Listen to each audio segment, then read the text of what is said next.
sidoo kale waxaa xafladda lagu soo bandhigay buraanburo ay tirinayeen haweenka Soomaalida iyaga oo ku cabirayay ahmiyadda ay leedahay maalinta xornimada Soomaaliya ee 1 Luulyo.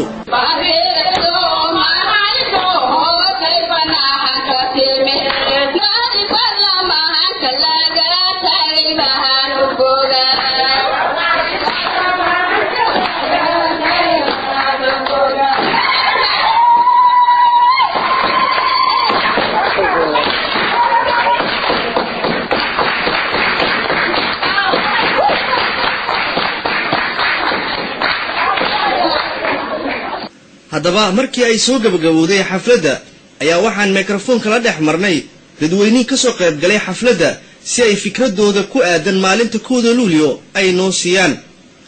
waa kan Cali Waare oo kamid ah aqoonyahanka Soomaalida ee ku nool dalka Netherland oo ku cabiraya fikradiisa maalinta 1 Luulyo sida uu arko. haddii aan fiiriyo maanta dhimashaha halkan runtii iyo dadka Soomaalida isugu yimid iyo arinta halkan ka dhacday aniga dareenkayga runtii waxaan dhihi karaa waa laba dhinac. dhinac marka laga fiiriyo markaan xusuusto xaaladda maanta Soomaaliya ay ku jirto dhibaatada dheeraato ilaa haddana waxa la aysan muuqan runtii arinta horta xanuun ayay ayaa dareemaysaa. dhinaca marka laga fiiriyo waa arin murugo leh, laakiin dhinaca kale marka laga fiiriyana waxaad arkaysaa inay weli jiraan dad Soomaaliya aad u fara badan jecelna wanaagga Soomaalida iyo Soomaalida hadii jeer ay noqdaan dad hore u socda isku yimaada danahooda ka tashta isla markaana Soomaalinimada muujiya. marka runtii aniga dareenkayga maanta labadaas dhinac ayuu taabanaya, waana runtii wax lagu farxo in dad fara badan oo Soomaali ah oo weli Soomaalinimadii dhulka ku dhacday ay ku jirto jecel inay muujiyaan oo aad arkaysid dad heesaya dad faraxsan dad calankii buluuga ay kor u wada. runtii arinta waa dareen runtii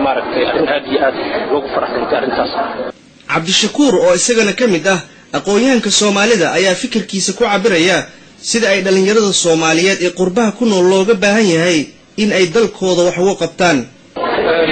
شخصيا horta maanta kamaasha maanta mid waxay keenay Soomaalimo waxaan Ilaahay subhanahu wa ta'ala ka rajeenayaa niyadeena iyo afkeena inuu soo waafajiyo hadii Soomaalinimada afkaan ka niraanana inaan ficilkan ku darno qof walba oo Soomaaliyeed khaasatan dadka qurbaha jooga meelaha looga baahan yahay kulmada noocan oo kala ha yaraadaan ha weynaadaan qiimaha iyo samaanin qofku inuu yimaado mar walba waa muhiim. mas'uuliyad shakhsi ah noqoto oo mas'uuliyad oo ku hadlay magaceeda ururada oo loo isticmaalo oo wadankan ku joogna ku joogna ku bees garaysan ha noqoto labada mar walba maatinka waa muhiim. maanta markaas ugu nimid meeshaan waxaan aad u arkay una dareemay in culayska la saaray xagga dhalinyarada oo khaasatan dhalinyarada wadanka wada joogta. برنامج سيد أودعي وأنا سعنى سؤال بدن بالسويديني دبيت بالغلي دبيت كلا جرنا وحنا ركزا إن أنت بدن اللغة والإنجليزية كل هذا هذا أساس وتا وحنا قال لي الرمى الصومالية بعدك جرت دبك جرا حلقة يجي كين كران إيوه مستقبل كده مسير الصومالي نقدر نسير جعلان العيال وحنا نيجا عن درامي إن رجب عن جرتو نغيره ديارتن صوماليات waddankoodii intooda badan aanan khaasatan aan ku dhalanin in halkan ay hami badan iyo yididilo badan ay ka muujiyeen inay waddankooda u damqanayaan oo wax lagu farxo. laakiin haddana saas waxaa ka muuqatay dhinaca luqadda marka la fiiriyo diinta tarbiyadii wixii oo dhan in marmarka qaarkood calaamad su'aal la isweydiin karo tan xal mu noqon kartaa Soomaaliya khaasatan xagga dhaqanka iyo luqadii waa labadii furo oo haddii Soomaaliya rabaan inay wax u qabtaan u furi lahaa. I hope wayna ballan qaadeen maanta wayna ka dhawaajiyeen inay rabaan inay luqadooda bartaan. marka waxaan leeyahay intii waqti uu ka dhamaan lahaa hadda inaad dadaal dheeraad samayso maadaama aan aragnaa dadkan mirahan meesha maanta noo yaala iyo caqabadaha ka imaan kara in waalidiinta Soomaaliyeed lagu baraarujiyo guryahooda carruurta inay Soomaali ku barbaariyaan diintooda ku barbaariyaan dhaqankooda ku barbaariyaan wax fududna ma aha oo biyo iyo badka badan labadaba way ku harqiyaan dad iyo biyo ka badan labadaba way ku harqiyaan waxaan rajeynayaa inaan ka guuleysano badan iyo biyaha naga badan insha Allah baan Zahra Naaley waxa ay ka mid tahay haweenka Soomaaliyeed ee in muddo ah ku noolay dalka Netherland waxaana hadaladeeda ay ku cabiraysay munaasabada 1 Luulyo kamid ahaa maanta waa maalin weyn runtii maanta waa maalin weyn maanta markaan dib u xasuusano 50 sano oo macnaa oo Soomaaliya macnaa xornimadeena Soomaaliya kaliya ma ahan wadamo badan oo Afrikaan ayaa laga dabaaldegay hadda bishii 3 Juun waxaan arkayay waxaan fiirsanayay Congo markaas militariga mara waxaan soo xasuustay Soomaaliya sida ahayd iyo insha Allah maalin kamid waa noqon doontaa laakiin waxaan ku faraxsanahay maanta dadka yimid oo u badan dhalinyaro oo ka wada yar ahay 30 sano oo macnaha anaga waxaan ahayn dadkii ku soo barbaaray kacaanka oo wax ku soo bartay ahaan laakiin waxaan maanta ku faraxsanahay dadka joogo oo jiilkii dhalinyarada u badan waxaana macnaha meeshan ka sii macnaha aan rajaynayaa mustaqbalka inay meeshii ka sii wadaan oo luuliyadan teeda kale 2011 markay tahay sanadka macnaha 2011 in wadankeena isbedel oo ka dhaco insha Allah saas ayaan rajaynayaa aan ku yinaadii ilaahay yiraahdo wadankeena markaan nahay 55 markay noqotaan iska daaba wadankii loo wada noqdaan rajaynayaa laakiin aad ayaan u faraxsanahay waa mahadsantahay ruqiya cadow oo iyadana ay ka muuqatay qiiro wadaninimo hadaladeeda waxaa ka mid ahaa maanta waxaan halkaan isugu nimidnay howda luuliyo oo ah maalinta midnimada ummadda Soomaaliyeed maalinta la sura calanka gulubyow maalinta ay gobolada waqooyi iyo koonfur ay midoobeen kana qaadeen heeryadii gumaysiga waa maalin qiimo badan waxaa nasiib darro ah 50 sano kadib inaan nahay wali ummad dagaal u heegan inaan nahay wali ummad qoray ummadii soo saaraba ay naceen aan wali daba ordayn waxaa nasiib darro ah inaan xooggeena iyo maskaxdeena dhulkeena aanan wali u soo jeesan inaan Soomaalnimadii ka hormarino wax walba hasa ahaatee adduunyada rajo ma dhamaato rajadeenu waxay tahay dhalinyarada cusub ee soo kacayso kuwa wadanka joogana waxaan ugu baaqaynaa inay qoraga iska dhigaan waayo qalinka ayaa qoraga ka muhiimsan qoraga naftooda waa ligaya aabahooda ku dhimahay hooyadooda ku dhimayso walaalkooda ku dhimaa isaga ku dhimaa marka dambe qalinkaas isaga ku koray hooyadiisa wax ku cunayso aabiisa wax ku cunay ilmihiisa wax ku barahay sida daraadeed ilaahay waxaan ka rajeeynaa kuwa ugu sheekeeyay inay inta qora qaataan ay iyaga isdilaan inay ka aqli badiyaan oo ay qalinka qaataan kuwa inta joogana waxaan ka rajeeynaa inay wadankooda maskaxda ku hayaan oo aysan dhaqamada galbeedka qaadan oo ay mar walba ku tashadaan inuu wadankooda iyaga sugaan xamsato xaaji xuseen hanoolaato aabaheed waxa uu ka mid ahaa dadkii soo hoyay guusha xornimada Soomaaliya iyadoo oo ka hadlaysa dardaaranka aabaheed xaaji xuseen hanoolaato hadaladeeda waxaa ka mid ahaa annagu waxaan nahay dhiigii gobonimo doonka ayaan ku dhalanay waxaan dardaaran ka haysaa aabahay oo ahaa Sheekh Xuseen Hanoolaato halgamayaasha ummadda Soomaaliyeed taariikhda weyn ku lahaa maanta oo kale waa maalinta kaliya ee ummadda Soomaaliyeed isku xiraysa midnimada ummadda Soomaaliyeedna waa muqaddas waxaan rajaynayaa gobolada naga maqan in Ilaahay maaragtay tuso horumarka iyo wanaaga midnimadu waxa ay leedahay diinta islaamkuna maanta waxa weeye waa mid afku waa mid dhulku waa mid dadkuna waa mid waxaan codsanayaa intaasba inaan midayno farqiga iyo dhibaatooyinka nagu jirana inaan dhexdeena ka wada hadalno nabadna ku dhameeyno Cabdiraxmaan Axmed Nuur oo ah abwaan Soomaaliyeed oo si aad ah ay ula dhaceen suugaantii oo xafladda ku soo bandhigay dadweynihii ka soo qayb galay ayaa isagana ku cabiraya aragtidiisa munaasabada kowda luuliyo haddii aan maanta cabiro farxadeyda iyo dareenkayga ma aha mid la soo koobi karo qurbuhuna waxaa dareemi kara xanuunka ay leedahay gobonnimadu iyo dadnimadu xanuunka ay leedahay iyo dawlad la'aanta xanuunka ay leedahay ninkii qurba inta yimid la yiri maxaa tahay ayaa dareemi kara haddaan qaran lahaa maanta qurbaha ma joogeen haddaan qaran lahaa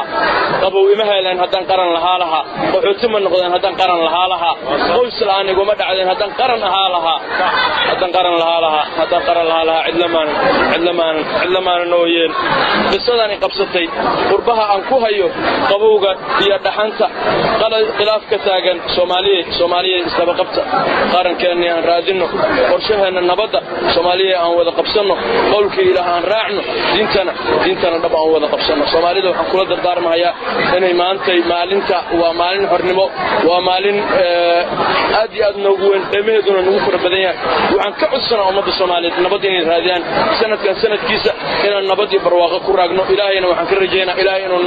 noo rumeeyo niyada aan leenahay nabadu waa furaha nolosha nabad hadaan la helin nolol ma jirto waa in calanka shanta gees leh waa in calanka shanta gees leh cid kasta hayba ixtiraamto waa in calanka shanta gees leh codkiisa la dhowraa waa in calanka shanta gees leh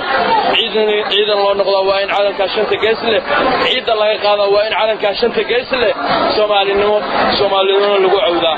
hadii aysan taas dhicin calankanu ciidu galaya Soomaalinimadana codkeedii baa asmaaya Soomaaliya ha noolaato Soomaaliya ha noolaato Soomaaliya ha noolaato Soomaaliya ha noolaato ha israacdo Salaado Cali Maalin ayaa iyadana u aragta in xalka Soomaaliya uu ku jiro talooyin ay u soo jeedinayso shacabka Soomaaliyeed waxaana hadaladeeda kamid ahaa anigu hadda hadalkayga farabadin maayo waxaan ku soo gaabinayaa wixii la oran lahaa gabdhaha yiri iga horeeyay anigu afar shay baan ku soo gaabinayaa afartaas shay waxa la yiraahdaa Soomaaliyeey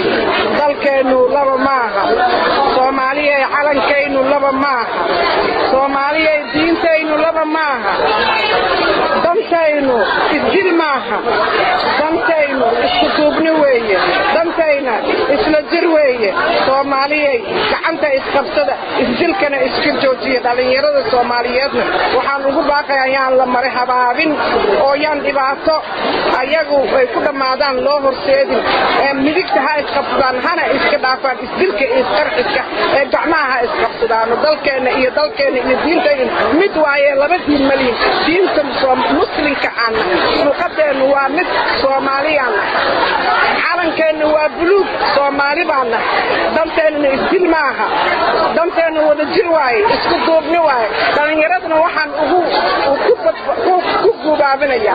yaan la idinka dhiganin buxushi waxa tiin mustaqbalka nimanka barino hogaamin lahaadaad waxaan idinka codsanayaa inaan la idin marin habaabin oo diinta gaan la idinkaaga sheegin diinteenu isdil maaha salaamo waaye diinteena Faadumo Faarax oo iyadana ka hadlaysa doorka ay dhalinyarada Soomaaliyeed ee qurbaha ku koray ay ka qaateen xuska munaasabada 1 Luulyo waxa eredeeda kamid ahaa horta kulankan maanta 1 Luulyo waa maalin aad iyo aad muhiim noogu ah Soomaaliya daanahay waxa soo abaabulay meeshan ururada saddex ururka Dalmar Karti iyo Hirda oo saddex urur Soomaali ah oo macnaha Soomaali isku imaadkeeda jecel macnaha marka sheekada ugu weyn oo u sameeyay waxay tahay in aadkeena horta kala shaqeynta ururada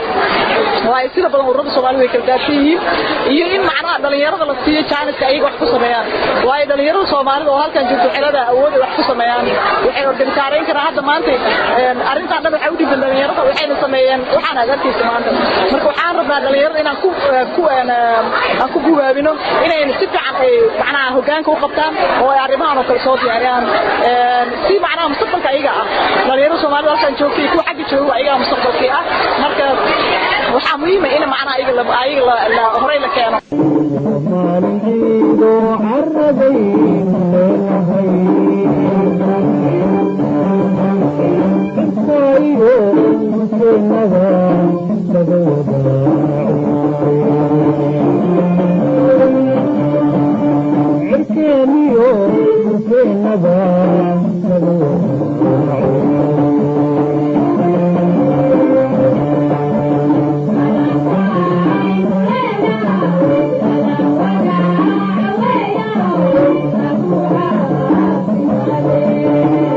munaasabadan ayaa waxa ay uga duwaneed munaasabadii hore ee lagu qaban jiray dalka Netherland iyadoo abaabulkeeda oo dhan ay lahaayeen dhalinyarada ku soo barbaaray dalka Netherland oo xitaa la arkayay marka ay barnaamijka ka qayb galayeen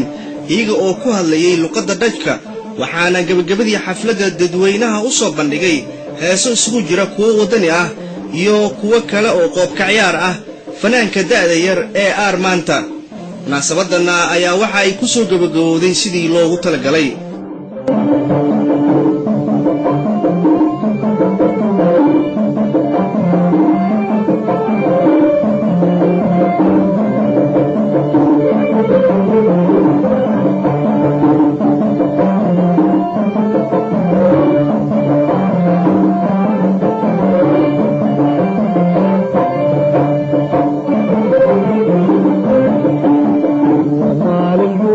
عندنا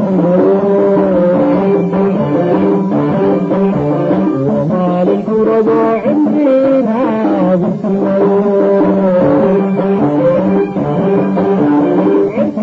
يوم كنا